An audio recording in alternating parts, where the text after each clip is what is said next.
Africa को अगर जैव विविधता वाला देश कहा जाता है तो इसलिए कहा जाता है कि वहां पर कई प्रकार की विविधताएं पाई जाती हैं, एक से एक जहरीला सांप। तो आज हम जिक्र करने जा रहे हैं एक ऐसी विविधता का, आप यकीन नहीं मानेंगे। वहां पर एक ऐसी मक्खी रहती है जिसे मर्डरर कहा जाता है। इस मक्खी का नाम है सेतिया मक्खी। इसका कहर इस कदर का है कि आम इंसान त्राही त्राही कर उठता है।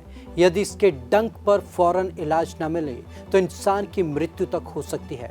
तो चलिए आज आपको खास रिपोर्ट में दिखाते हैं सेतिया मक्खी का जीवन लीला खत्म करने वाला खौफ। अफ्रीका को अगर दुनिया का सबसे ज्यादा जैव विविधता वाला हिस्सा कहा जाए तो शायद गलत नहीं होगा। जहरीले सांपों से लेकर प्रकृति को ही अपना भगवान मानने वाले आदिम जनजातियां तक यहाँ एक से एक बढ़कर हैरान करने वाले नजारे मौजूद हैं। अफ्रीका में दुनिया की सबसे खतरनाक मक्खी का घर। यही नहीं, अफ्रीका घर है दुनिया की सबसे खतरनाक मक्खी का। यह इतनी खतरनाक मक्खी होती है कि इसे मर्डरर कहा जाता है।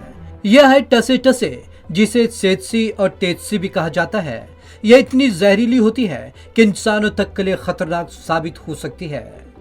सेत्सी के काटने से होती है अफ्रीकन स्लीप सिकनेस बीमारी। इस मक्खी के कारण एक तरीके से नींद की बीमारी होती है जिसे अफ्रीकन स्लीप सिकनेस बीमारी कहते हैं। यह जब किसे काटती है तो ट्रिप्नोसोमा नामक पैरासाइट को शरीर में इंजेक्ट कर देती है। ये इतनी खतरनाक होती है कि अगर इसका समय पर इलाज नहीं किया जाए तो मौत तक हो जाती है। अफ्रीका के ट्रॉपिकल और सब ट्रॉपिकल इलाकों में सेत्सी मक्खी की कुल 21 प्रजातियां पाई जाती हैं। पीती है इंसानों का खून। सेत्सी मक्खी आमतौर पर सहारा और कालाहारी रेगिस्तान के बीच मध्य अफ्रीका में पाई जाती है। यह इंसानों और जानवरों का खून पीकर जिंदा रहती हैं। अफ्रीका के लगभग 37 देशों में सेत्सी मक्खी का प्रकोप है। अफ्रीकी स्लीपिंग सिकनेस अफ्रीका की एक बहुत ही घातक बीमारी मानी जाती है जो नर्वस सिस्टम से जुड़ी होती है और मेनिंग इंसाइक्लिटिस के लक्षणों से चिन्हित होती है। इसमें व्यवहार में परिवर्तन जैसे नींद आना जैसे लक्षण दिखते हैं। सेत्सी मक्खी अफ्रीका में हर साल अनेक मौतों के लिए जिम्मेदार होती है। अजीबोगरीब लक्षण वाली बीमारी। अफ्रीकी स्लीपिंग सिकनेस बीमारी के पहले चरण में बुखार, सिर दर्द, खुजली और जोड़ों में दर्द होता है। यह सेत्सी मक्खी के काटने से 1 से 3 हफ्तों के अंदर शुरू हो जाता है। कुछ हफ्तों या महीनों में दूसरा लक्षण शुरू हो जाता है। इसमें मरीज को भ्रम, खराब समन्वय, शरीर का सुन्न होना और सोने में कठिनाई महसूस होती है। उपसारा अफ्रीका के 36 देशों में यह बीमारी नियमित रूप से होती है।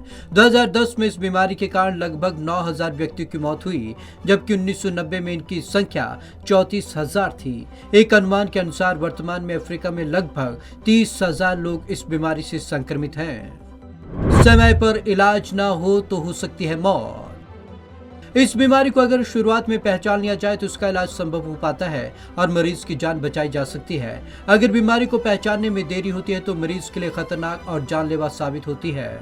सेत्सी से बचने के लिए अफ्रीका में फील्ड पर काम करने वाले रिसर्चर्स को स्पेशल सूट काम आता है। खाल में कर सकती है छेद। इसका धड़ इतना मजबूत होता है कि वह एक मृग, भैंस और हाथी की खाल में छेद कर सकती है।